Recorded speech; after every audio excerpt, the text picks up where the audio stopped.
Greetings to all of you. Those of you who have been to the Writers Center before, those of you who are new to the Writers Center, I want to welcome everybody. This is a very, very special event for us.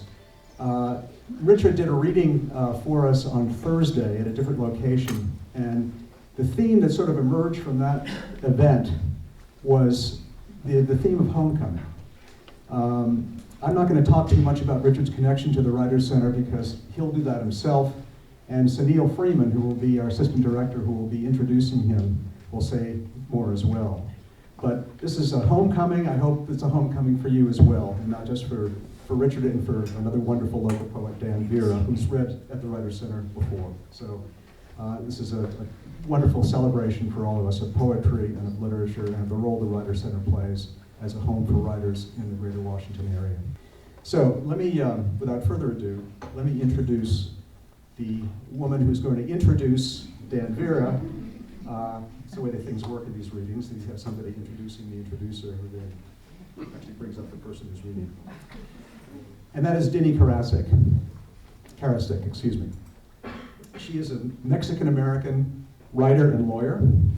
Her short stories and poems have appeared or are forthcoming in several literary journals, including Crack the Spine, the Mas Tequila Review, Red Savina Review, Quelly Journal, Zombie Logic Review, Sixers Review, and Bartleby Snopes. And she maintains a blog that seeks to promote writing and writers of color through interviews, book reviews, and short commentaries. In addition to serving as a consultant to Narrative 4, a new literary nonprofit that marries storytelling with social change, she is at work on her first novel. So please join me in welcoming Dini Karasik.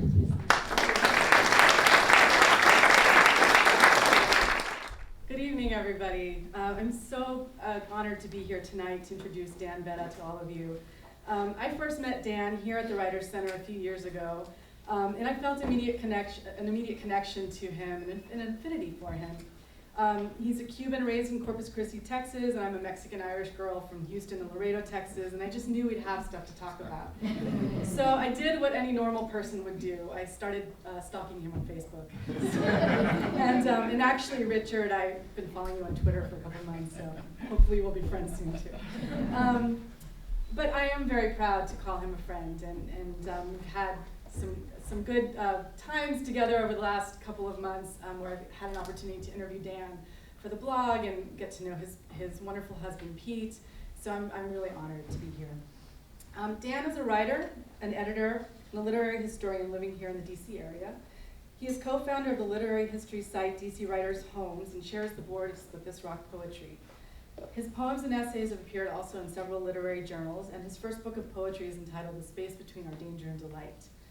His second book, Speaking Witty Witty, won the University of Notre Dame's Institute of Latino Studies Letras Latinas Red Hen Poetry Prize earlier this year.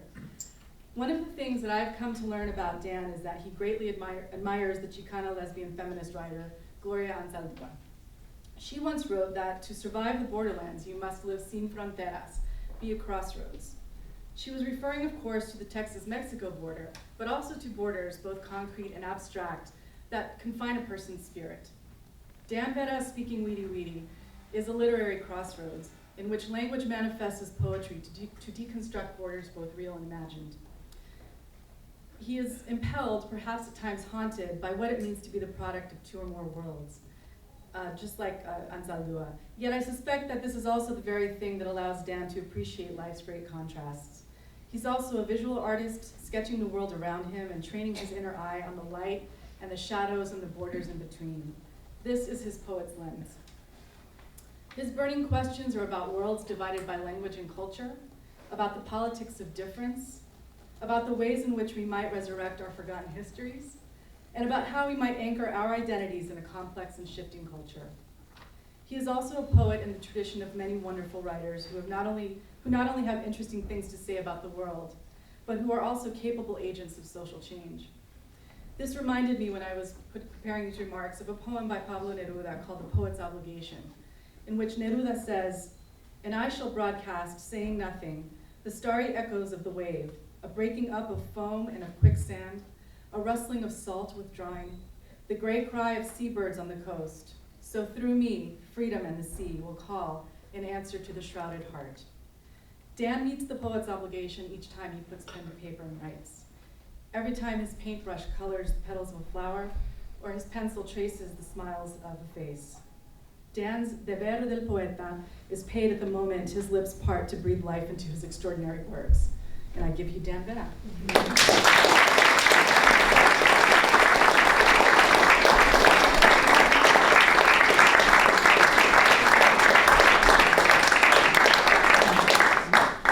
I want to bask in that introduction.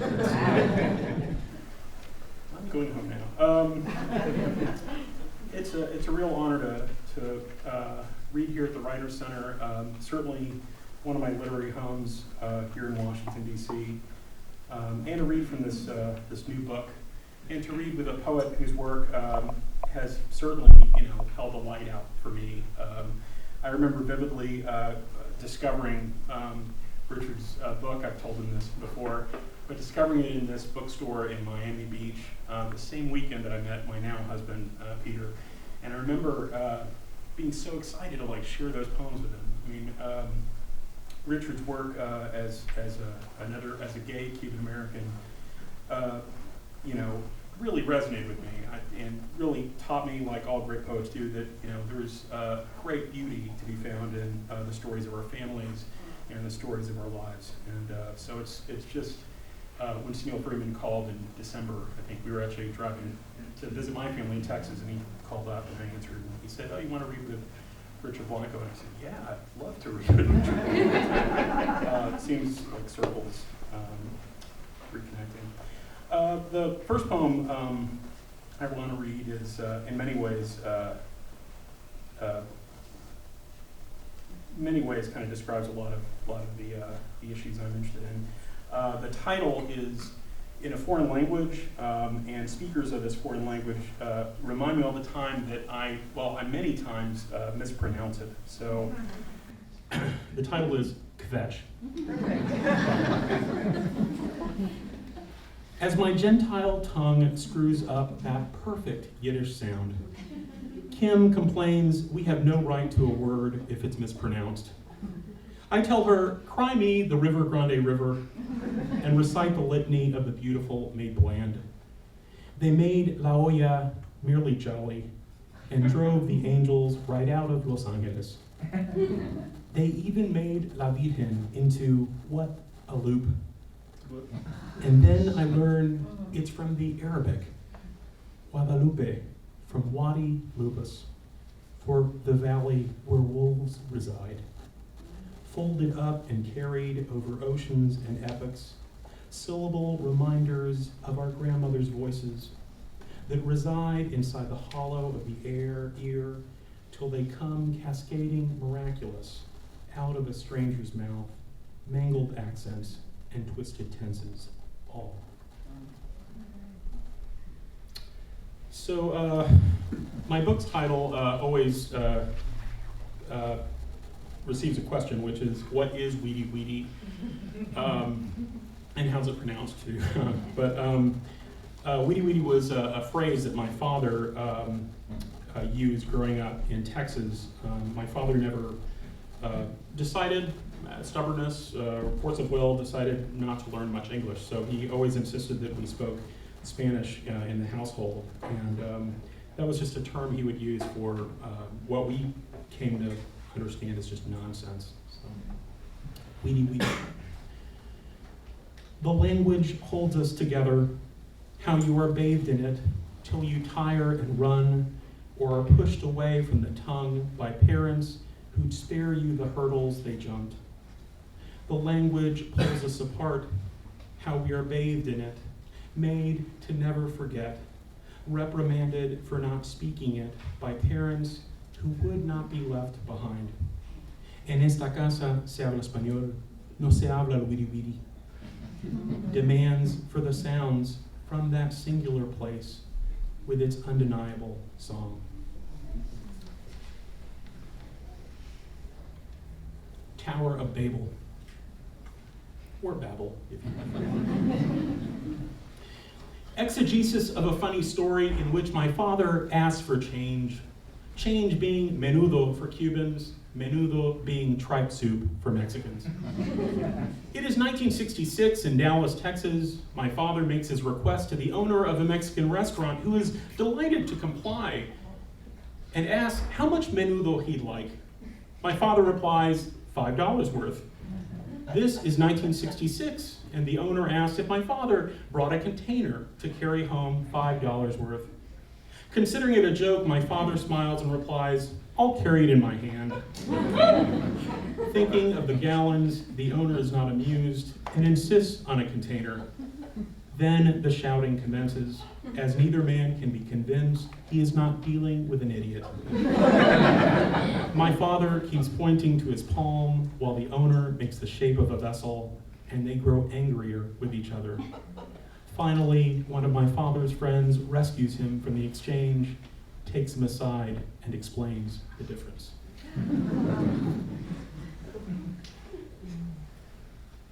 Playing Scrabble with cousin Fela. She insists if PAX and discotheque are allowed, then so should paz and discoteca. When she cannot find a single ñ, she declares the set defective. She spends 10 minutes arguing over parquear and another 20 over sanguiche. I try to explain to Fela that though there are 40 million Latinos in the United States, Spanglish isn't accepted in Scrabble. She looks at me and says, I don't have the right tiles to tell you what I think about a Scrabble.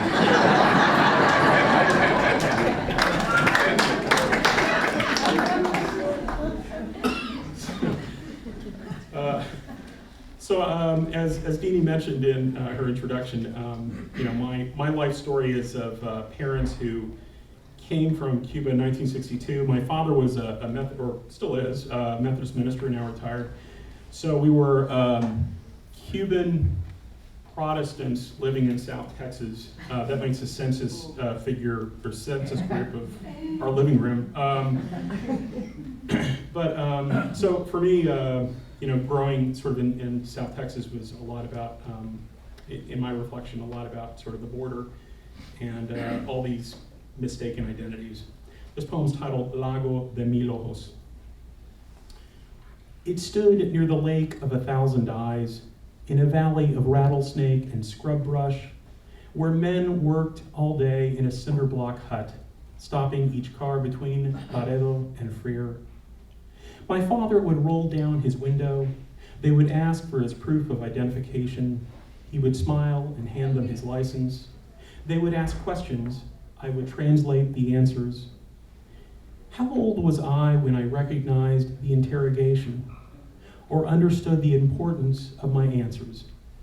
To be born here and never belong, to fear the suspicion of authorities who might question the presence of a Cuban in the middle of this desert, who didn't speak the language, who depended on a boy to tell his story, to hold out one's card and one's perfect English, to sit straight through their suspicions, to pass muster and be waved through to the lives we thought we had always known.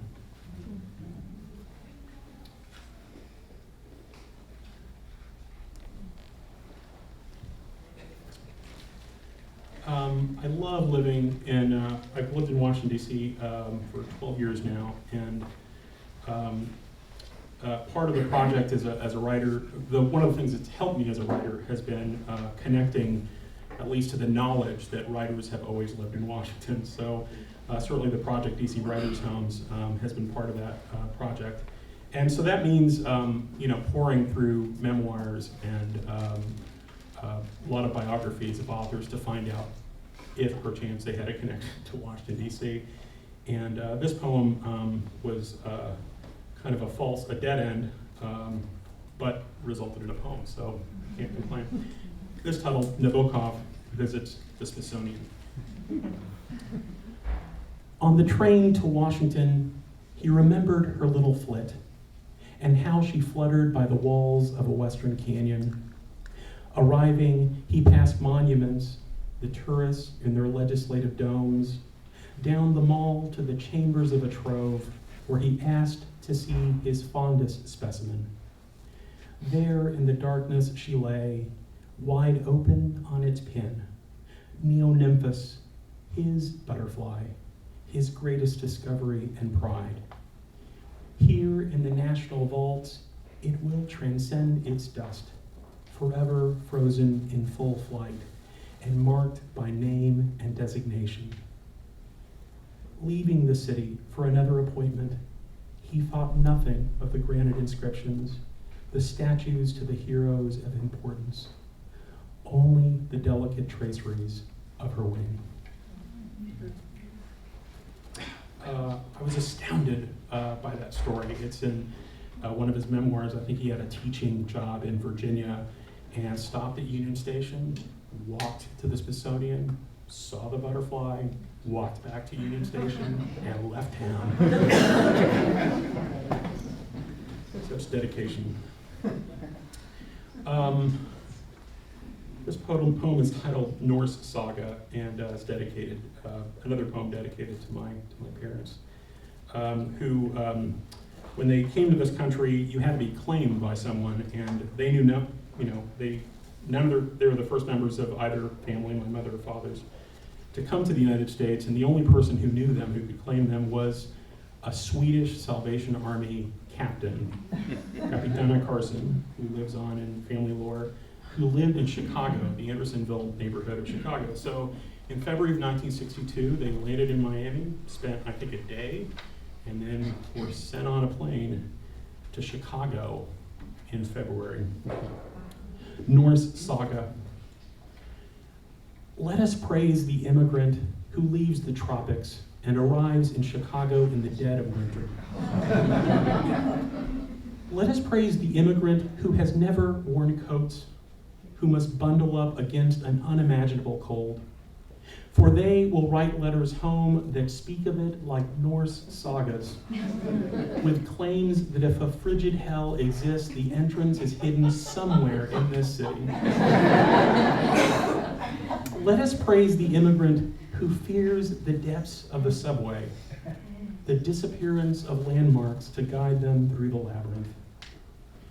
Let us praise the immigrant who dreams of the pleasures of sunstroke, who wakes each morning to the alien sight of their breath suspended in the cold city air.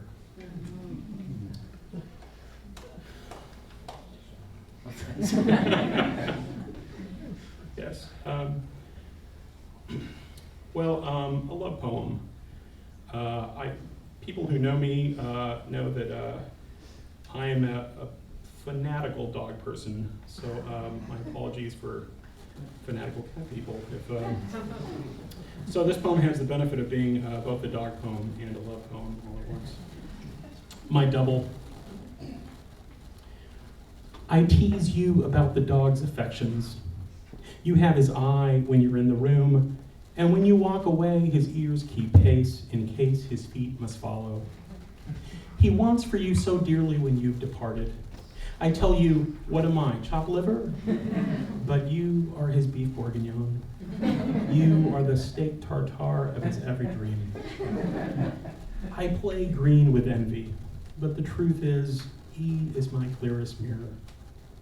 If I lived in the love time of a dog and thought that every time you left, you might not make it back, wouldn't I climb the chair near the window? Wouldn't I pace the floors in deep distress?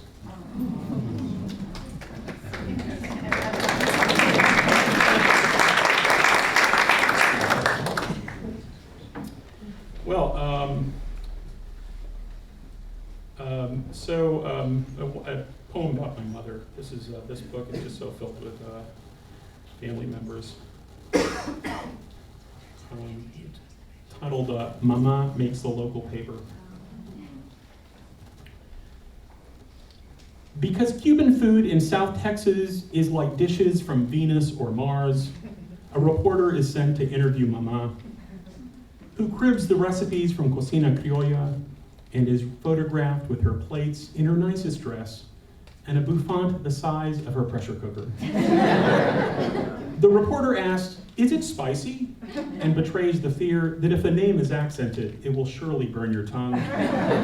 My mother demurs and reassures that the spices we use are onion and garlic, but wisely withholds the amounts which would undoubtedly alarm the stomachs of Middle America. It's 1974, and Corpus Christi, Texas has never seen a thing like this. Looking back at the newspaper clipping, my mother appears now as a pioneer. Boldly, she made the first fricassé south of San Antonio, the first ajiaco, the first ropa vieja, and certainly the first congri. Where are the historical markers to the persistence of cooks who held fast to the old plates, who made flan in the New World?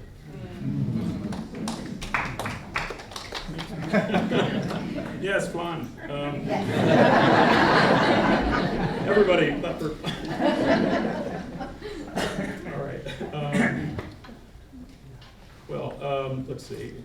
So about 2 years ago, when Arizona was in the midst of its creative legislative activities, I'll say that. I was invited to take part in a Flor y Campo reading, a tradition that comes out of the Chicano literary community, and it was basically a reading of poems dedicated to a political event. And in this case, it was Arizona's law, very racist law, just on the face of it, SB 1070, and then trying to pass a law that outlawed ethnic studies. And at one of my early readings, I was told pretty much that I was assured that this book would be banned in Arizona. It's a very odd experience. Sorry, it's ethnic. Sorry, it's over there. So anyway, I wrote a book, I wrote this book. I wrote a poem, sort of inspired by that, in response. It's titled Purifying America's Textbooks of Ethnic Studies. We'll start with the gold of Havana's women, who, hearing you needed money for your Revolutionary War, offered their wedding rings and necklaces to be melted to finance your white wig revolution that was so very bold, but so very poor. The skeleton of Jose Monino y Redondo has come to take it all back. No muskets for you, no cannons, no cannonballs, no gunpowder, no bombs or mortars, no clothes for your freezing soldier sons. I'm afraid that bitter winter in Valley Forge will end quite differently now. While we're at it, we take back the help of our ancestors, Bernardo de Galvez, Fernando de Leyva, and the thousands of men with surnames that so displease you now, who repelled the British in Florida and Louisiana, who secured your flimsy western borders and marched to win your battles for you in Indiana and Michigan and Missouri, before there was an Indiana or a Michigan or a Missouri. Hearing the commotion, Francisco Saavedra de Sangronis has stirred in his Andalusian grave, demanding that while you're purifying the record, you return the $500,000 in silver that he collected in 24 hours to fund your great final victory in Yorktown. We will help you purify the record, but our ancestors insist on retroactively removing themselves from your history. And being a bit weak on your own history as you are, you may find the parting very hard to take.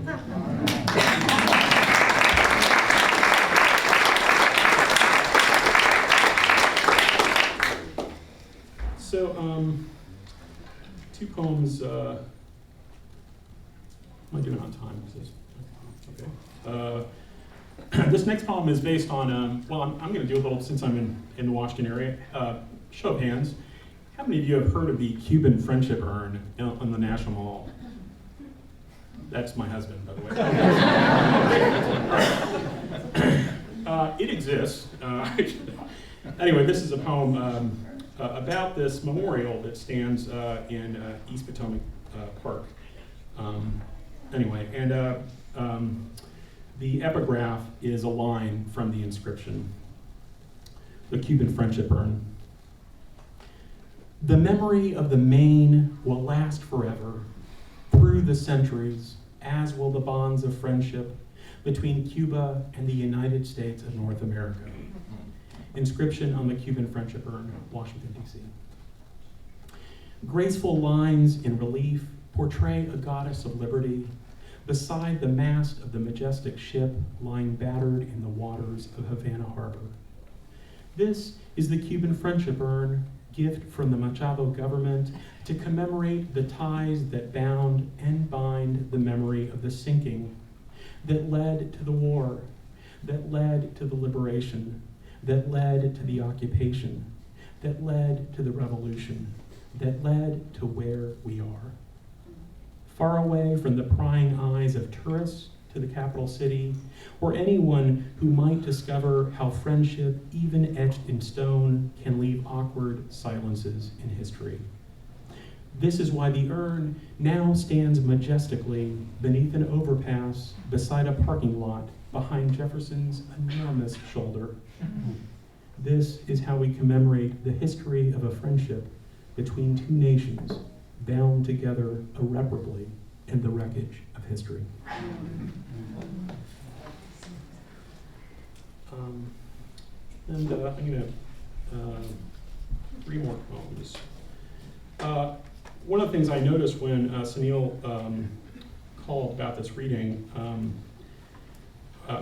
it's going to sound very weird and kind of, tomorrow is the 160th birthday, although he's long dead, so I guess it's not technically his birthday, but of Jose Marti. Jose Marti, the great Cuban poet and kind of father of kind of modern Cuba.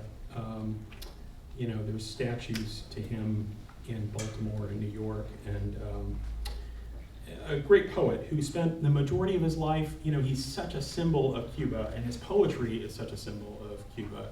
His simple verses, versos sencillos. And I was stunned to discover that, this great embodiment of a country spent the majority of his life outside of the country, and a good chunk of it in New York, in the United States, as a reporter in New York City. And his great work that he's most remembered for, that I think most Cubans, if you would ask, what book of poems best represents sort of Cuban, the essence of Cubanismo, they'd say versos sencillos. So I was stunned to discover that it wasn't written in Cuba. It was written in exile. It was written in the Catskills of New York, in this small little town. And so this is a poem about Martí, and certainly about that experience, that sort of discovery, but also a poem about my grandfather, Antonio Triana, who I remember would recite. I say that Neruda's was, kind of radicalized me to the beauty of poetry, but really Martí was the first poet who I would hear, like, Cubans on both sides of the straits, they will just, recite these decimas, whether you want them to or not, they'll sort of recite them. But anyway, this title, Commemorations of Forgotten History. We are tired Cubans in the Catskills, standing by the side of the wooded road outside of Haynes Falls, New York. We have come this far to see the exact place where Jose Martí wrote his simple verses. The grand lodges of the leisure class are gone. The town the poet's doctor ordered him to has largely disappeared into the dust. Abuelo is upset to find no historical marker, no cognition in the eyes of the townspeople who are oblivious to the sacredness of this spot. Expecting statuary and murals, he is flabbergasted in disgust. How can they not know Martí was here? He is a romantic for the romantic, heroic for the heroic apostle of liberty. Making peace of it, Abuela suggests we do it ourselves. The falls that gave the name to this place still flow under an arched bridge of stone, like the verses that bubbled forth from his tongue. Abuelo Antonio recites the simple verses, commemorates where there is no commemoration, marks the spot where a poet once wrote his simple song. And I think I'm going to close with a timely poem based on a true event. I say it's timely because it's a poem about Star Trek, and of course there is a new Star Trek. And it's based on a historical figure. No, I guess technically not historical. But anyway, a real figure in this made-up universe. It's titled Jose Dominguez, the First Latino in Outer Space. And I swear to God, if you TiVo the first episode of your very original show, I was shocked to find out it's there. Anyway, Jose Dominguez, the First Latino in Outer Space. In that very first episode, the transmission is received on the Starship Enterprise that Space Commander Dominguez urgently needs his supplies. Kirk tells Uhura to assure him that the peppers are prime Mexican reds, but he won't die if he goes a few more days without them. Calm down, Mexican. You can wait a few more days to get your chili peppers. In the corner of my eye, I see Uhura's backhand twitch, and though I never see him on the screen, I imagine Jose giving Kirk a soplamoco to the face. But this is the year 2266, and there are Latinos in outer space. We never see them, but they've survived with their surnames and their desire deep in the farthest interplanetary reaches for a little heat to warm the bland food on the starbase at Corinth 4. As it is on Earth, so it shall be in heaven. Ricardo Montalban will show up 21 episodes later to play a crazy mutant Indio, superhuman and super smart, who survived 2 centuries to slap Kirk around and take over his ship.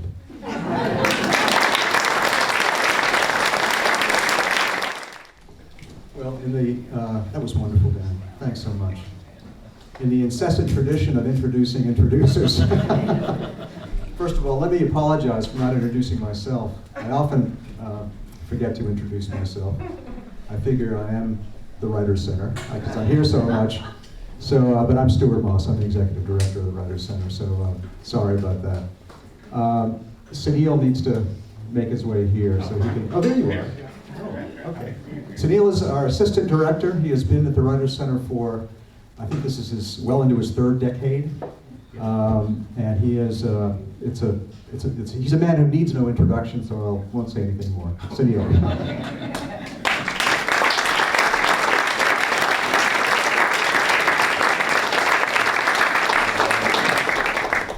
Thanks, Stuart. Thank you, Dan. Lovely reading. Very, very nice. It's a real honor to introduce Richard here. And I'm going to start out by saying that sometimes I imagine what it would be like to live in a better world, one in which a guy would go home after a very hard day of arts administration and turn on the TV just in time to hear a contestant say, "I'll take poets who write about food for $600." And I'm sure that in that much better world, one of the correct responses would have to be, who is Richard Blanco? And I can say that because I've loved Richard's poems for several years. And there's a whole lot of food in Richard's poems, and very evocatively written. Guacamole, plantains, guavas, mangoes. The Indian in me comes alive whenever I see a poem about mangoes. Grapes, mole, pork, and more pork, and yet more pork. Rice, beans, turkey, pumpkin pie, and a dessert combining marmalade and slices of cream cheese. And that's just a little bit of it. And food in Richard's poems, it's not vitamins and protein and antioxidants, one of my favorites. It's not polyunsaturated fat. And it's not an exorbitantly priced meal at the hot new restaurant in town. Food is family. And food is a little boy with his grandmother at the kitchen with delicious aromas filling the entire house. It's generations, it's conversations around the dinner table. It's all of those things. And it's also that little boy grown old, yearning and looking back to that time and that food and those people he loved who are gone, but are still living with him in his life in many, many ways. Food is community. And when I say community, and I think of Richard, I would have to note that most of us here know that Richard's name has been in the news a lot in the year 2013 in very, very good ways. But folks in what I would call broadly the poetry community, many people have known Richard and known of his work and admired his work. His books include City of 100 Fires, which was winner of the Agnes Sterrett Lynch Poetry Prize. Directions to the Beach of the Dead, which was selected for the PEN American Beyond Margins Award. Nowhere But Here, and most recently, Looking for the Gulf Motel. Stuart already said it, but I will give a shout out to Politics and Prose. The books are available for signing, Dan's and Richard's. And he's also published in a lot of major literary journals, including Tri-Quarterly, The Nation, I should have printed it bigger, New England Review, Best American Poetry, and many others. Many of you may know also that in addition to building lines that grow into stanzas, that grow into poems, he also can build bridges. So you can't walk over Richard's poems, but they certainly take you places. He's been known in the poetry community for a long time, but it wasn't until President Obama selected him to be the inaugural poet that he became that truly rarest of entities, the celebrity poem, the celebrity poet. That's another Jeopardy category we're probably not going to see in my lifetime. So, on the question of who is Richard Blanco, he's been known in the poetry community for years. He's a celebrity poet now, thanks to the inauguration. But some of us in this room know that he was actually a workshop leader at the Writers' Center. We were very, very fortunate to have him as a workshop leader here many, many years ago. And I would have to say the qualities that are so abundant in his poetry, which include a love of language, a serious attention to craft, a quality of yearning that suffuses his work, and a sense of playfulness. These are qualities that translate very, very well into what it takes to make an extraordinary workshop leader. And so when he was leading workshops here at the center, word of mouth clearly went out. You know, there's a new poet in town, so we were very, very, very glad to have him. He was, oh, this is horrible. I got so carried away with the emotion that I lost my place.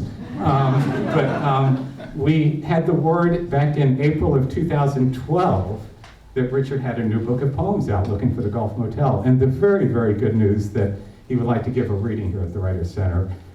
We got a lot of requests for readings, a lot of worthy requests. Sometimes we have to turn them down.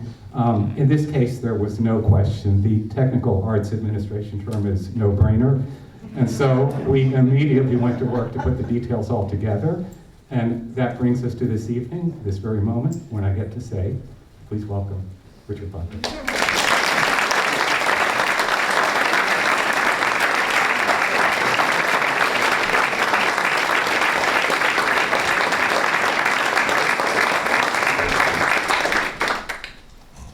They gave me a whole theme for the evening. Pick new poems now, I think. But you're right about the food. Thank you, Sunil. Yes, there's, gosh, so many things running through my head right now. As I look back in there, I remember I had a class with friends. Sarah Browning was, I think Sarah Browning had just moved here, was one of my students, is still one of my best friends today. Christopher Louvet, who lives in my apartment now in Miami Beach. All these connections that came through the Writers' Center. It was the very first place I came to, and I think Sunil and I sat right here when you had the conference table. You probably move it back in there. A place that I immediately felt at home. This was my first face in Washington that introduced me to the whole writing community, and overnight again, it was just, they offered me a course, and it was just an amazing place. It's a community. I was going through my whole post-MFA blues of what the hell do I do now kind of thing, second book, sophomore curse. And it was just a wonderful place for, I would say it's not just in terms of the instruction, but it's about that magic thing that no matter how many people you have on a board, or no matter how many meetings you have, or actually no matter how many funds, although it helps, but there's some magic that goes on for a place that can really create a sense of home and of community. And that is the Writers' Center. And of course, when the book came out, the first place I called up and said, can I come over? It was here. And actually, I didn't realize today's my mom's birthday too, so there's some serendipity in that. I have to read a poem about her now. Anyway, and Dan has given me so much to think about too. I want to change my whole reading for time, but I guess I'll try to stick to some of the program. You know, much of my work outside of the inaugural poem, which is which is in some ways atypical for me, in some ways very typical. And what I hope to show you tonight is sort of some of the background of really what the inaugural poem meant for me, that's sort of stitched in there, and it's in between the lines. And I hope to sort of open the curtain behind the inaugural poem as part of tonight's reading. One of the things that my work circles around is, besides, what are my titles now? It's like Miss America titles, like the first Cuban, first Latino gay, youngest, first guy with bushy eyebrows. This goes on and on. They fail to mention engineer. Apparently that's not sexy enough. First guy living in Maine, first guy from Westchester that lived behind Bird Bowl, these kinds of things. It gets ridiculous. But why I say that in jest is that, in part, all my writing has always been about this sort of negotiation of identity, around circling around those themes of identity, which started off obviously in the cultural context, which is an obvious place for that question to first arise, but it's made it into other sectors of my life, and I think naturally progressed into ideas of my sexual identity or my cultural sexuality, as I'll explain a little bit later. Also issues of my artistic identity, always having to navigate between the world of engineering and the world of poetry and what all that means. And I think I found in some ways that that is ultimately what we all do, isn't it? We all navigate in some ways. We're all as complex as the first gay poet, engineer, et cetera, et cetera. And that's what's wonderful about poetry, because it is a quest for this. It is a quest to find that journey, that self, and how we navigate through our lives. So I just wanted to sort of offer that up, because even though my poems are incredibly quite autobiographical by nature, I think I'm in a room where I'm probably preaching to the choir a little bit, but I've lately come to think of the poem as this idea of the poem as a mirror, in which both the poet and the reader are standing side by side and sort of just looking at the mirror, which is the poem. And so the reader is looking at the poet's life, but is also gazing into their own life. And I think that's what happens in the magic of art, how the story transcends itself. And by the same token, the poet's completion as an artist is to see that person in the mirror, looking back at them. So that's sort of become my sort of metaphor now, and for me, in ways that I think I've always tried to write, but it's become sort of very, very important to me lately as a metaphor. So I invite you to stand in front of the mirror and with me tonight, and in front of these poems. I forgot to mention we're both naked, because of course, not metaphorically, of course. The idea being is you're exposing yourself, you're giving your soul in a poem. So let's look at some mirrors here. I've been starting my readings lately with this poem, which is a very old poem for me, but it's I guess kind of like become sort of it's from the first book, one of the classics, I guess, or greatest hits, one of all the single ladies maybe. And it's apropos in this way. It was my very first writing assignment in my very first graduate course with Campbell McGrath, and it was his very first class. And we read poems about from Whitman and Frost and others. And my first assignment, get this, was write a poem about America. So you can see where this is naturally a bookend for my life right now. That's what happened January 1st. It was the same assignment. And I had a week. So they didn't skimp on the time. They didn't give me any more slack on that. But why this poem is also significant is because it started me on that journey. And in some ways, when I first got the news, I was kind of a little bit cocky, actually, a little bit confident. I've been writing about America all this time, but in contrast about writing what it means to be Cuban or not be American, or what that negotiation is. So at first I was that quickly faded. I was a little more confident, but in any case, it's a question that started me on a journey in writing that led from that very first day onward. So I'll start with that poem, and you should know 3 things for this poem. One is that Cubans never got Thanksgiving, as Dan will testify, and probably Latinos in general, but I don't want to speak for Latinos, you know. But as my mother calls Thanksgiving, is San-giving, as in San Pedro or San Ignacio. There's also a line here about Kennedy. And I think we're all of age in this audience to understand just Cuban and Kennedy. You can put that together, or something with the urns.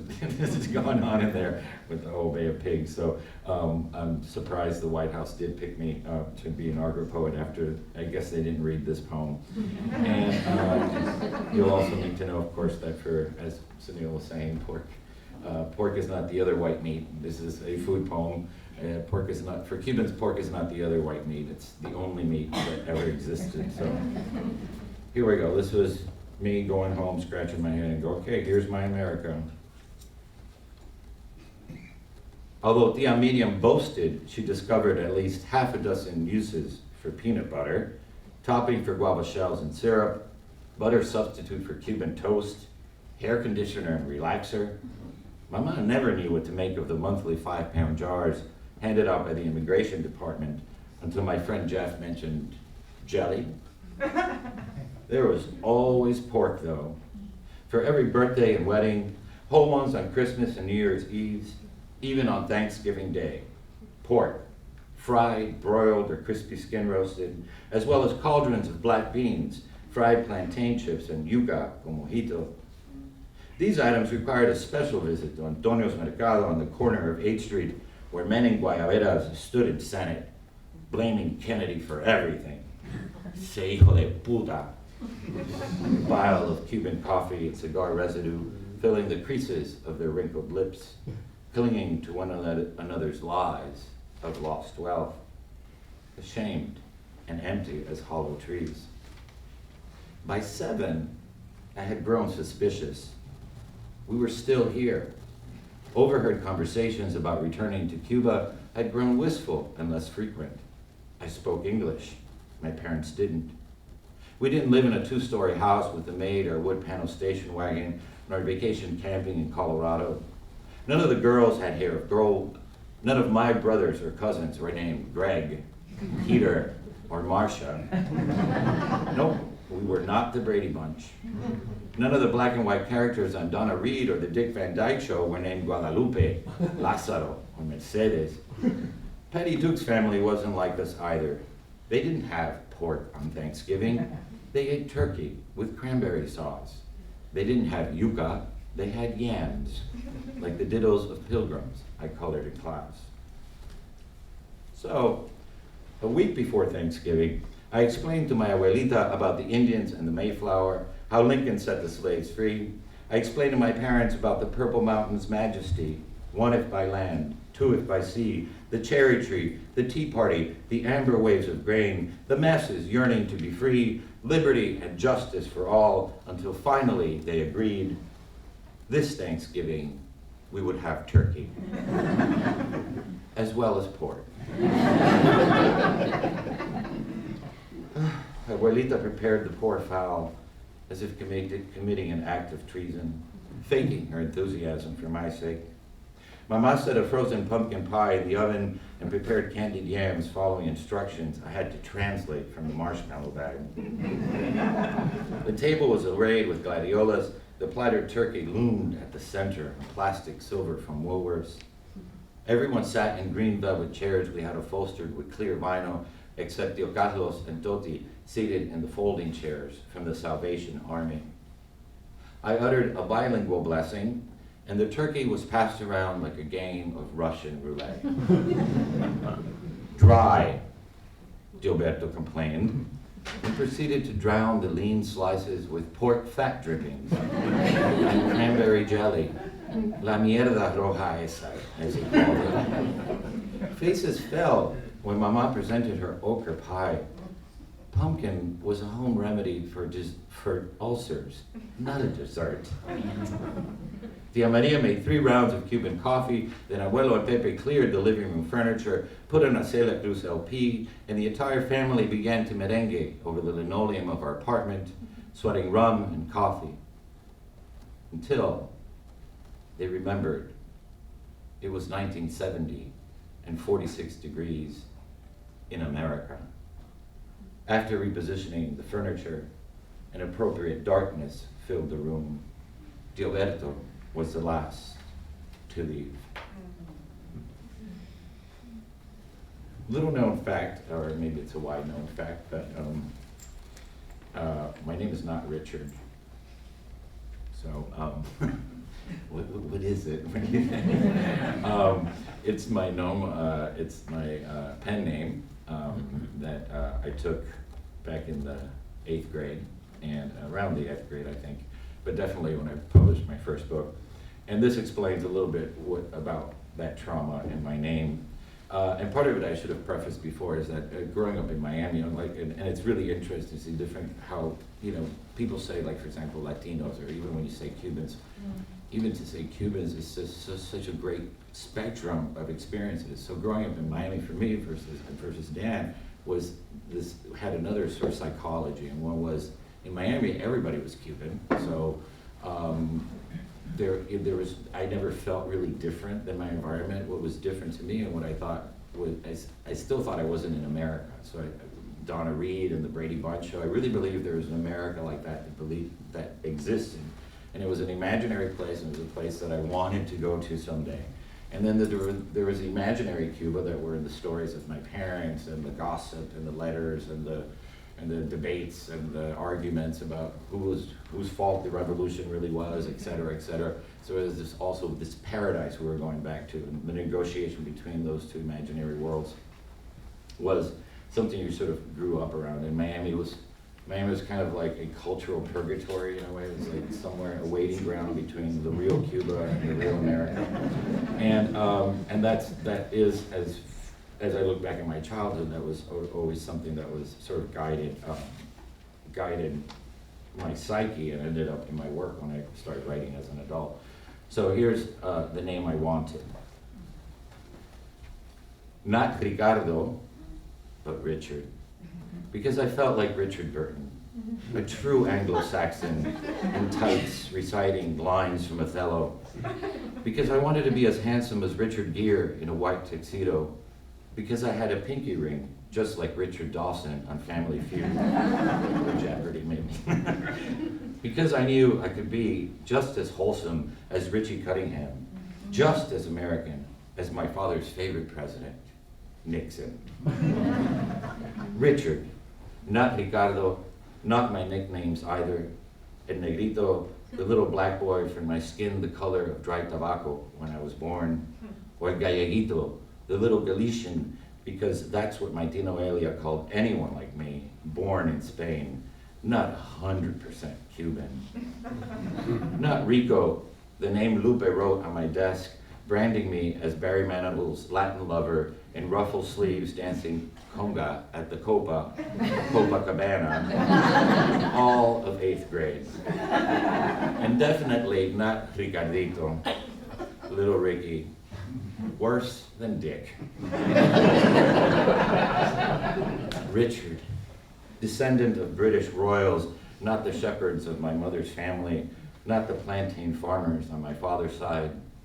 Richard, name of German composers, not the swish of machetes, rapping of bongos.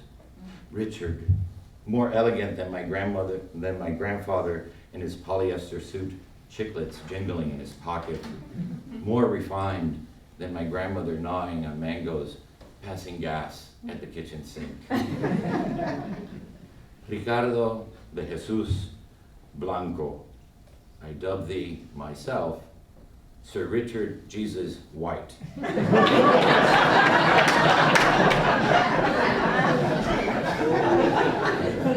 That is my next nom de plume.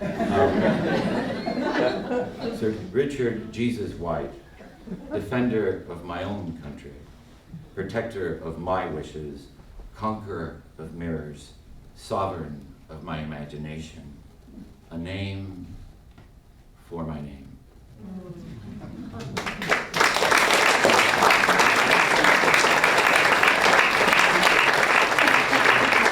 Now, I do write serious poems, which we'll get to later, but as Dan will testify, you can't be Cuban and have this tragic comic sense of life.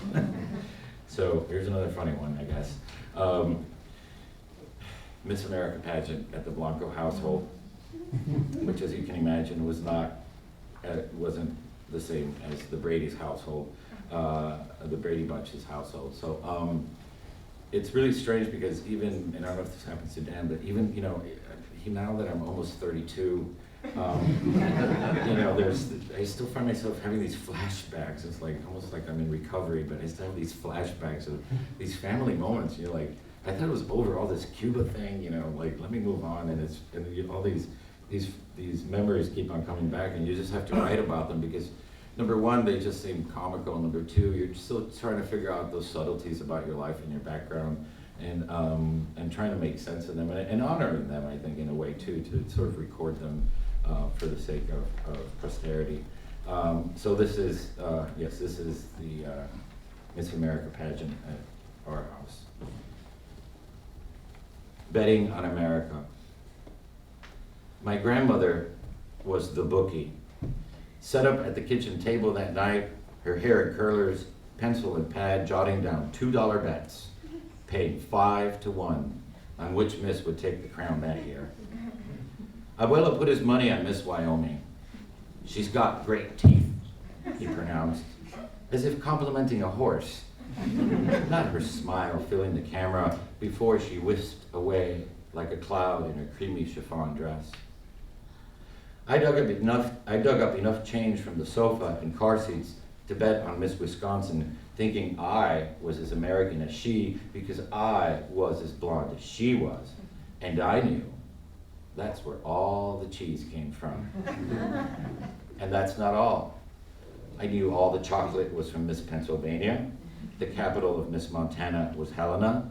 Mount Rushmore was in Miss South Dakota. And I knew how to say Miss Connecticut. Unlike Diagloria, who just pointed at the TV, esa, that one, claiming she had her same figure before leaving Cuba. It's true. Es verdad. I have pictures. Before cramming another bocadito sandwich into her mouth. Papa refused to bet on any of the misses because Americanas don't have any ass, he complained. There's nothing like a big culo cubano. Everyone agreed. Es verdad. Except for me and my little cousin Julito, who apparently was a breast man at age 5, reaching for Miss Alabama's bosom on the screen, the leggy mulata sachet in pumps, swimsuit, seducing Tio Pedro into picking her as the sure winner. She's the one. She looks Cubana, he swore. And she did. But she cost him $5. Cojones, he exploded as confetti rained. Bert Parks leading Miss Ohio, the new Miss America, by the hand to the runway. Gloves up to her elbows, velvet down to her feet, crying diamonds into her bouquet, the queen of our country, of our land of the free, amid the purple mountains of her majesty, floating across the stage and our living room, though no one bet on her, and none of us, not even me, could answer Mama when she asked, Chico, ¿dónde está Ohio?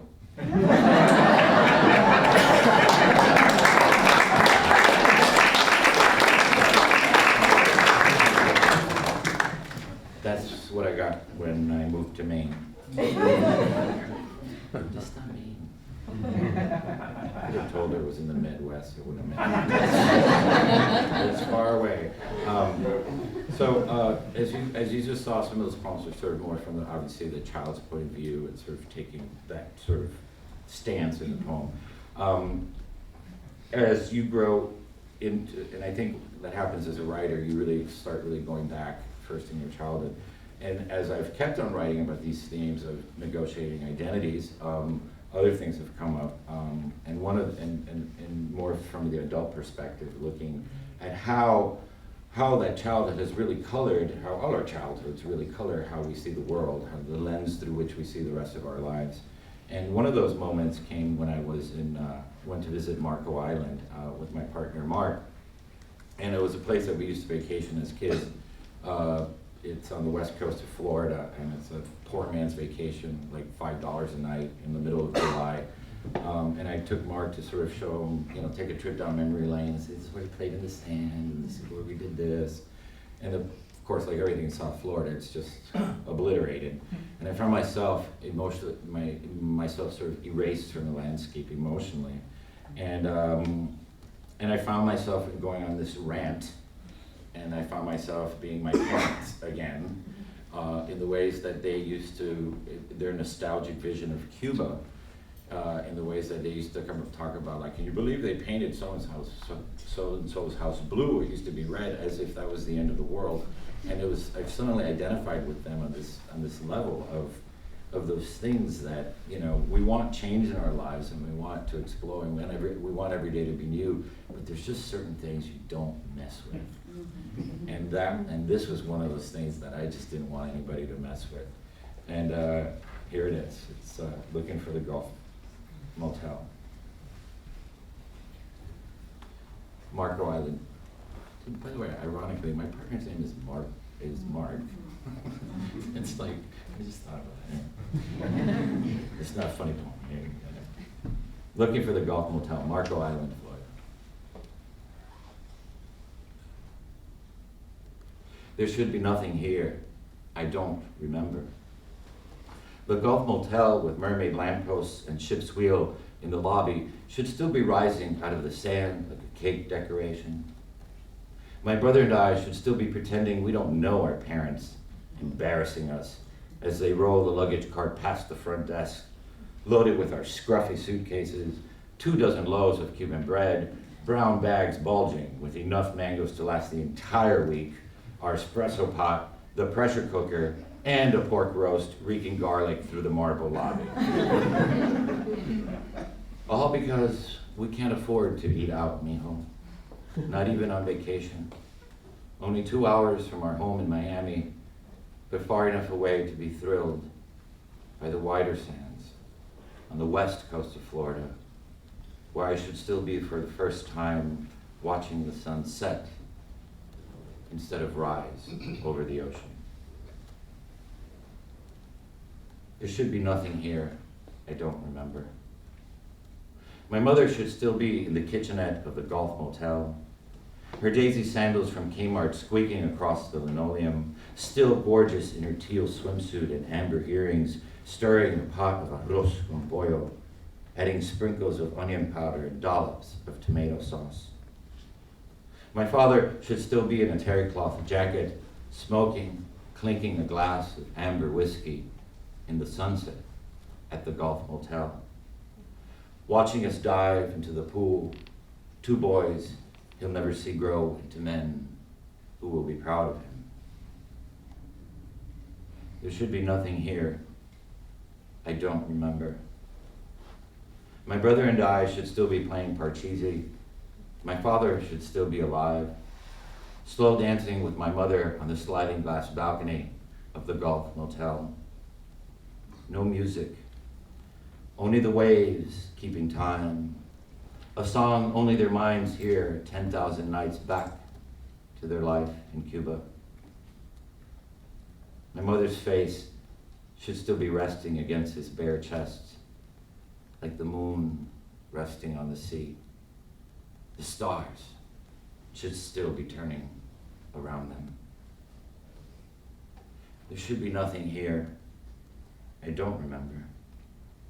My brother should still be 13, sneaking rum in the bathroom, sculpting naked women in the sand. And I should still be 8 years old, dazzled by seashells and how many seconds I can hold my breath underwater. But I'm not. I'm 38, driving up Collier Boulevard, looking for the Gulf Motel. for everything that should still be, but isn't.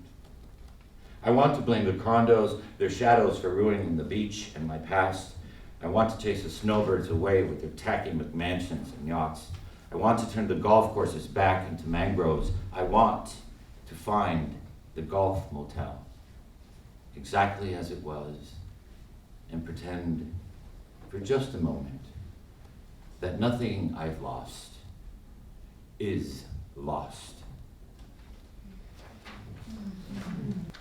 Another sort of way that my experience growing up in those worlds, that perpetual identity crisis that was my childhood, is this idea of, I became when I became a professor, I had summers off, so I am a little bit more disposable income, and I started traveling a lot. And I found myself that, of course, my always hidden agenda was always, I had been to Cuba by then and all this stuff, but you also realize that the Cuba that your parents was talking about, you can't really go back to that Cuba because it doesn't exist. You can go to Cuba, but you can't go back in time. And so I always had this agenda everywhere I went. It was like trying to find that paradise again. That paradise, my parents always said, we were going to paradise, but where's paradise now? Is it Venice? Is it Sao Paulo? Where is it? And the idea that I think on a sort of a more emotional common denominator that we all have. I think part of the reason, I think we all have that sort of hidden agenda when we travel in some ways. Every place is great for about 3 days, isn't it? And you just think, gee, honey, what if we were to move here, and you start looking at the real estate ads in the windows and those kind of things, as if all your life's problems will just disappear if you just move to Topeka. I mean, wherever. It's just this, and I think we're wired, our DNA is wired to always be searching for that paradise, that next plot of land. I think that's why New England they kept on moving, and suddenly it was Hartford, and then it was West Hartford, then it was New Hartford, and it just kept on going and going until they ran out of Hartfords, and then like, what do we call it now? Glastonbury, New Glastonbury, West Glastonbury. But we're nomads. I mean, we're wired to find Eden, to find Shangri-La, to find Avalon. It's part of, I think, our human psyche. And so this moment is just having a little fun with that, with the travel bug gone wild. And it's called We're Not Going to Malta. We're not going to Malta because the winds are too strong, our captain announces, his voice like an oracle coming through the loudspeakers in every lounge and hall, as if the ship itself were speaking. We're not going to Malta, an enchanted island country 50 miles from Sicily, according to the brochure of the tour we're not taking. But what if we did go to Malta? What if, as we were escorted on foot through the walled city of Medea, the walls begin speaking to me? And after we stop a few minutes to admire the impressive architecture, I feel Malta could be the place for me. What if, as we stroll the bastions to admire the panoramic harbor and stunning countryside, I dream of buying a little Maltese farm, raising Maltese horses in the green Maltese hills? What if, after we see the cathedral in Mosta saved by a miracle, I believe that Malta itself is a miracle? And before I'm transported back to the pier with a complimentary beverage, I'm struck with Malta fever. Discover I'm very Maltese indeed, and decide I must return to Malta. Learn to speak Maltese with an English or Spanish accent, work as a Maltese professor of English at the University of Malta, and teach a course on the Maltese falcon. Or what if, when we stop at a factory to shop for famous Maltese ware, I discover that making Maltese crosses is my true passion? Yes, I'd get a Maltese cat and a Maltese dog, make Maltese friends, drink malted milk, join the Knights of Malta, and be happy for the rest of my Maltesian life. But we're not going to Malta. Malta is drifting past us, or we are drifting past it, an amorphous hump of green and brown bobbing in the portholes with the horizon, as the ship heaves over whitecaps, wisping into rainbows for just a moment. then dissolving back into the sea. So I'm trying to end before 9. Another one of my identity crises is, of course, what I've come to call my cultural sexuality. For years, I hadn't really come out in my writing, and part of it, I didn't understand why. It still bothered me. In my second book, I chose to use gender-neutral you. I have poems now that are dedicated to people with initials instead of their names, and it's getting a little confusing now as my memory is fading. And it always kind of bugged me, and I didn't realize why. And I didn't really until this third book that I realized what I hadn't found my story and what I wanted to say about being a gay man. And more importantly, what that story was is like, let's break that down. Well, what is it like to be a Cuban American gay man growing up in Miami versus an Asian American man growing up in Topeka, Kansas? So suddenly it's like, duh. I just realized that the story, it wasn't enough just to say, okay, I'm gonna write about being gay, but what was that story? And that opened up this whole other sort of creative pathway for me. And the poster child of that has become my grandmother, who was a woman who was as xenophobic as she was homophobic. So that anything that was perceived as culturally odd to her was also sheer faggotry. So things like, oh, I don't know, Fruit Loops, Legos, and then anything that was kind of queer was also American. So there was no winning. It was just, like, you know, there was no, you know, it was just really interesting. But anyway, this poem is where she kind of defaces herself, and it's told in her voice. But I think it's really about that one relative or that one close friend of the family we all have that just loves you to death and just always says the wrong things. And you know, it's just like, not so fat. You look good, not so fat. You know, it's just like, you know, you good. You know, like, you got a nice haircut, but you're gray. You're like, this is my grandma. So anyway, this is queer theory according to my grandmother. Never drink your soda with a straw. Men don't use straws. Milkshakes? Maybe. Stop eyeing your mother's Avon catalog and the men's underwear in those Sears flyers. I've seen you. Stay out of her Tupperware parties and perfume bottles. Don't let her kiss you. She kisses you much too much. Avoid hugging men, but if you must, pat them real hard on the back, even if it's your father. Must you keep that cat? Don't pet him so much. Ay, mijo, why don't you like dogs?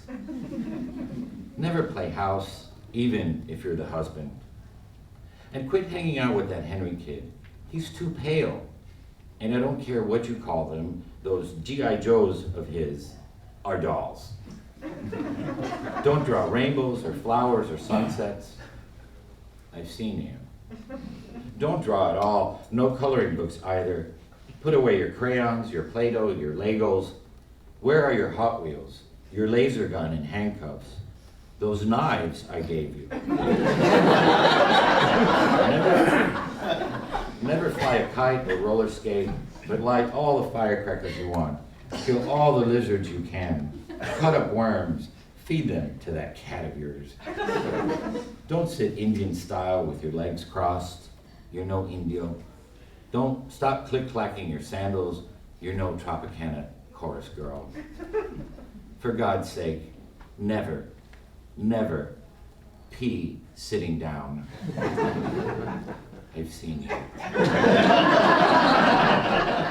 Never take a bubble bath or wash your hair with shampoo. Shampoo is for women. So is conditioner, so is mousse, so is hand lotion. Never file your nails or blow dry your hair. Go to the barber shop with your grandfather. You're not unisex, are you? Stay out of the kitchen. Los hombres don't cook, they eat. Eat anything you want, except deviled eggs, blow pops, croissants, bagels, Maybe. Cucumber sandwiches or petite fours. Don't watch Bewitched or I Dream of Jeannie. Don't stare at the $6 million man. I've seen you. Never dance alone in your room. Donna Summer, Barry Manilow, The Captain, Ann Tenniel, Bette Midler, and all musicals forbidden. Posters of kittens, Star Wars, or the Eiffel Tower, forbidden. Those fancy books on architecture and art, I threw them in the trash. You can't wear cologne or puka shells, and I better not catch you in clogs. If I see you in a ponytail, I'm cutting it off. Okay? What? No, you can't pierce your ear, left or right side. I don't care. You will not look like a goddamn queer. I've seen you, even though you are one. So, I was going to read Killing Mark, but let's get Killing Mark. We want to try to end right about 9, right? Yeah. Let's be good. I always get so ambitious. I want to read everything I ever written. But my other, and I won't read the poem, but my other sort of identity negotiation is this artistic sense of this artistic negotiation. And I also want to say these things are all braided. So as you can see, sexuality is braided with my cultural identity issue. There's all these things that are sort of what make us all this unique mass of who we are. And for me, my studying engineering was partly, one was a cultural issue, was that we grew up in a small, we were working class immigrant family. It's kind of the typical story. You have the idea of study of a field and a career in the arts was outside of the realm of possibility. So as doctor, lawyer, or engineer, and I picked the lesser of 3 evils maybe. And also, you just heard from my grandmother the idea of, I don't think grandma was going to like if I told her I was going to study English. It would be like just as bad as saying I was going to be, I don't know, basket weaver or something like that. So that was outside of the realm of that possibility. That tied into my sexuality and my sexual identity. Anyway, that's the short of it without a poem. I wanted to read just an introduction to a 15,000 word, I'm not going to read the 15,000 words, 15,000 word memoir that I've written about the whole inaugural experience from the moment I got the phone call till I left on the plane back home. And this will fill in on this idea that Stuart was talking about a bit, the idea of community as well, which is very, very much what inspired the poem, communities. And by that, I mean all these micro communities that create our lives and enrich our lives, the Writers' Center being one of those. And so anyway, the preface gives you a little bit more of background on what the poem is about, or inspired from the background on it. And I'll just read it straight through and we'll turn down the air conditioner. Okay. I'm driving home. I got the news when I was driving from, I had just visited a grade school in, middle school in Wilton, Connecticut, and I was driving back home to Bethlehem. The rearview mirror becomes a portal into my past.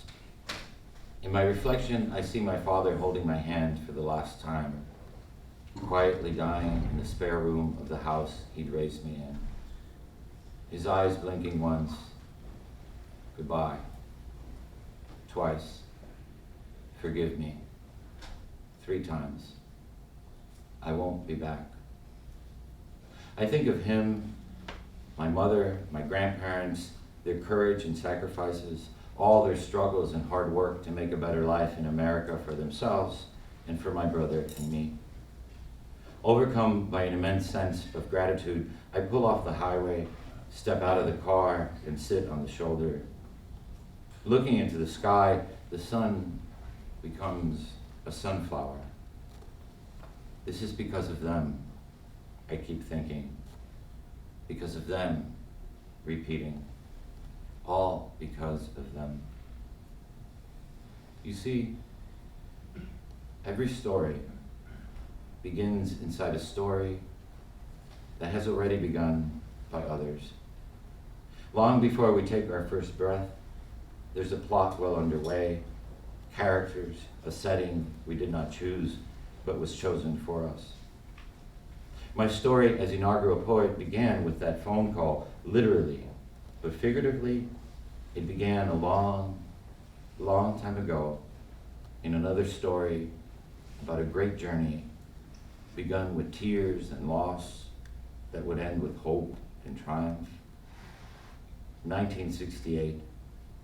My parents summon every bit of courage they have and decide to emigrate from Cuba, exiling themselves from the only country they had ever known, uncertain if they'd ever again walk into the homes where they were born, or sit in the town square where they courted each other, or share a cafecito with their lifelong neighbors.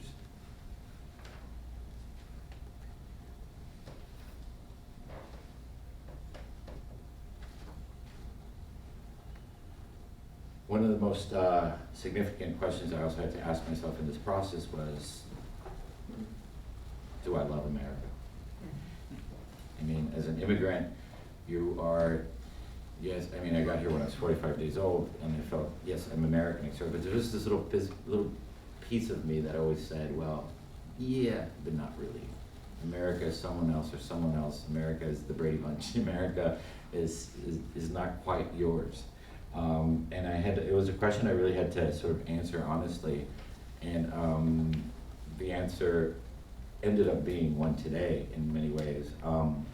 It was a question that if the answer was no, if I wasn't going to move to Barcelona, my life would be perfect, as the Malta poem speaks to. I needed to be prepared to say, maybe I can't write this poem, and I'm not saying I would, but it crossed my mind. So the whole process was really a very spiritual process as well as an intense creative process. And here's some of what happened. What do I love about America? That was the question that eventually yielded the first draft of One Today. My initial answer was simply the spirit of its people. And I began writing the poem on that impulse, trusting it would lead me, it and the creative process would lead me to uncover something magical. Most significantly, I discovered that One Today's central message harkened back to that story I was born into. That tight-knit community of Cuban exiles in which I grew up had instilled in me a strong, deep sense of unity, dignity, and respect for one another.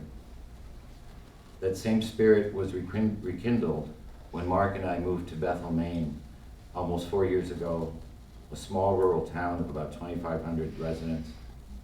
I had expected to fall in love with its quaintness, and I did, but more so I fell in love with its townspeople, who from the very start went out of the way to make the two gay guys from Miami feel welcome, albeit in the most polite and reserved manner typical of New Englanders. I'm sitting on the platform. My mother's poking me and telling me stop fidgeting and be still. Gives me a honey candy, and she's still my mother. she's like, it's cold up here. When are they going to start this thing? She's like, who? Can you Kelly Clarkson? Who's she had no idea who Kelly Clarkson was. So I'm sitting there, and one of the most magical things that happened to me was this, which I had not expected and did not happen till that very moment that I stood up. And this is sort of tried to capture that. It's one of the hardest things I think I've ever had to capture. In that moment, I feel America standing as one, putting differences aside and taking a deep collective breath. We pay tribute to something far bigger and more important than any one of us. Though I truly feel I am one of us, one of we the people, and the echoes of those speeches. I embrace America in a way I never had or thought I could, feeling for the first time that I belong, truly belong, to one country.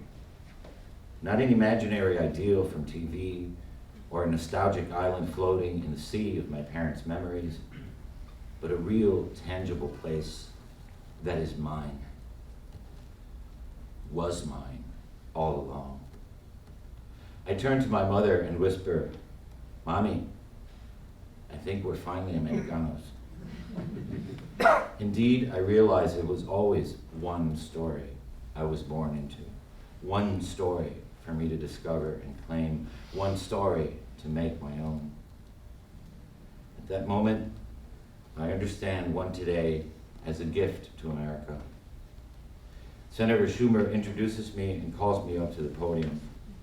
My mother squeezes my shoulder. I stand more confident than I imagined I would be, transfixed by the moment, which is no longer about me, or my poem, or my glory, but about our America.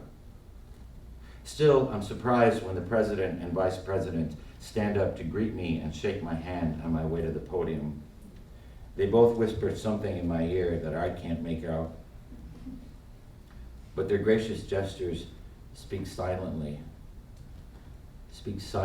to my heart, as if saying,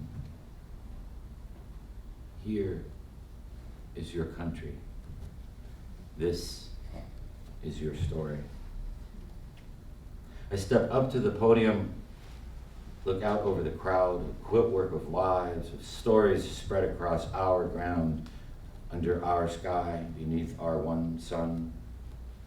And I take it all in as I take a breath, and then another.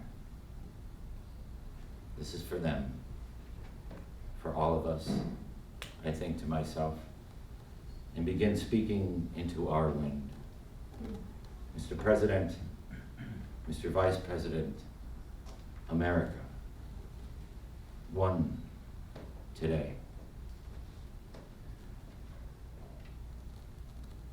One sun rose on us today, kindled over our shores, peeking over the Smokies, greeting the faces of the Great Lakes, spreading a simple truth across the Great Plains, then charging over the Rockies.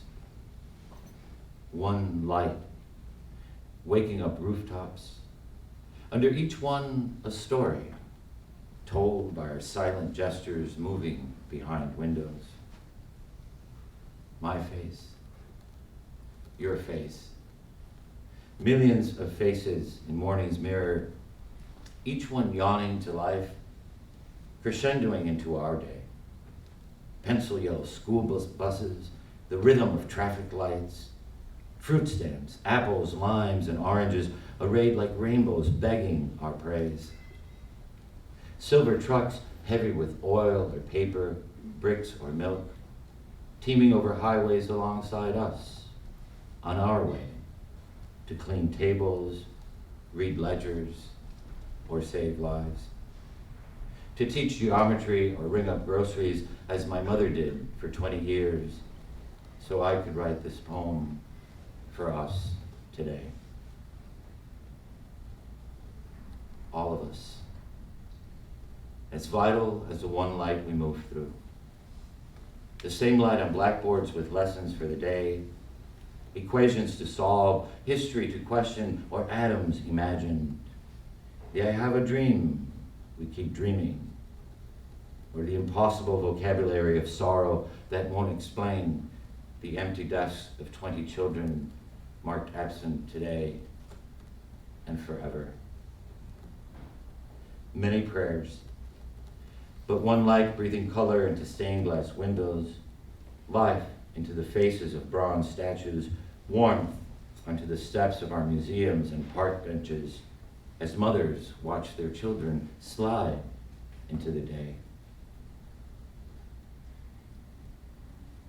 One ground, our ground, rooting us to every stalk of corn, every head of wheat sown by sweat and hands, hands gleaning coal or planting windmills in deserts and hilltops that keep us warm, hands digging trenches, hands routing pipes and cables, hands as worn as my father's cutting sugarcane, so my brother and I could have books and shoes.